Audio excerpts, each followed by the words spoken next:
তোমার কাছে তোমার বাবা হয়তো রাজার রাজা, আমার বাবা খুব সাধারণ, রোজ খেটে খাওয়া প্রজা। তোমার জন্য তোমার বাবা চাঁদ পেড়ে দিতে পারে, আমার বাবা তো হতদরিদ্র, খালি হাতে ঘরে ফেরে। তোমাদের বাবা খুব ফিটফাট, গায়ে স্যুট, হাতে ঘড়ি, আমার বাবাটা ভীষণ অগোছালো, মুখ ভরা পাকা দাড়ি। তোমার হাতের নুন পোড়া ডালও বাবা খায় চেটে বাটি। আমি তো দারুণ রান্না করি, তবু বাবা বলে মোটামুটি। তোমাদের জন্মদিনে বাবা দামি উপহার দেয়, আমার বাবা এত আনমনা, দিনটাই ভুলে যায়। তোমাদের বাবা হাত ধরিয়ে রাস্তা করায় পার, আমার বাবা নিজেই পারে না, আমি হাত ধরি তার। তোমাদের বাবা তোমাদের হাতে খরচের টাকা দেয়, আমি টিউশন করে মাসোহারা পেলে বাবার ওষুধ কিনতে হয়।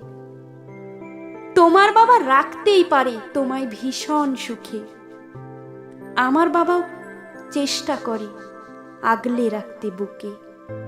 হতে পারে তুমি রাজকন্যা, আমি হয়তোবা দাসী, তবু দিন শেষে আমি আমার বাবাকে ঠিক ততটাই ভালোবাসি। তোমরা বাবা শব্দের যে সংজ্ঞা দাও সারা ফেসবুক জুড়ে, ওই চিরাচরিত বাবার উপমা আমায় বড় বিরক্ত করে। আমার বাবা তোমাদের করা ব্যাখ্যার মতো নয়, তাই ওইগুলো দেখলে নিজের উপরে বড় অভিমান হয়। তোমাদের বাবা নিজে না খেয়ে তোমাদের মুখে ধরে, এদিকে আমার জন্য তুলে রাখা লিচু বাবা খেয়ে নেয় চুরি করে।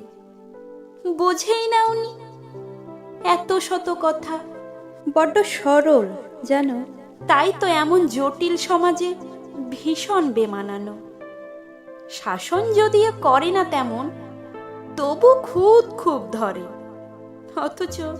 অথচ বন্ধু মহলে আমার পিছনে আমারই তারিফ করে।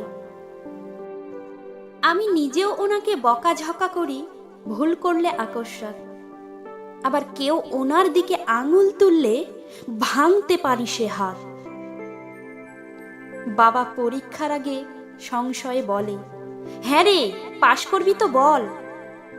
রেজাল্ট বেরোলে ভালো ফল হতে তার দু চোখেই জল। কিছুই করি না, তবু আমায় সারা দিন ধরে বকে। কিন্তু যখনই সবাই বিরূপ, ঠিক তখনই পাশে থাকে। যে বলে খালি আমার দ্বারা কিছুই হবে না নাকি, তাকেই আমার সাফল্যে আমি দামামা বাজাতে দেখি। সবচেয়ে বেশি অশান্তি করি যে লোকটির সাথে, আমার বিয়ের পাকা কথা হলে সেই হাউমাউ করে কাঁদে। অথচ যখন জিজ্ঞেস করি পারবে থাকতে ছেড়ে, উত্তরে বলে বিদায় হতো, আমি বাঁচবো হাত পা ছেড়ে। অনুতাপ জমে বুকের গহনে, অভিমান জন্মায়। সময়ের সাথে যদিও আবার সে বরফ গলে যায়। এই পৃথিবীতে সময়ের সাথে কত পরিচয় হয়, হিসেব করে দেখেছি কেউই বাবার মতন নয়। সম্পর্কের সমীকরণেরা রোজ বদলায় মান, তবু প্রথম সারিতে বরাবর থাকে বাবা মায়েদের স্থান। ঝগড়া ঝামেলা অভিমান এসব এত কিছুর পরও আমায় একটা বিষয় ওনার প্রতি দুর্বল করে বড়। আমাকে আমার প্রিয় মানুষেরা এত নামে ডাকলেও বাবার মতো মা আমার বলে কই ডাকে না তো কেউ।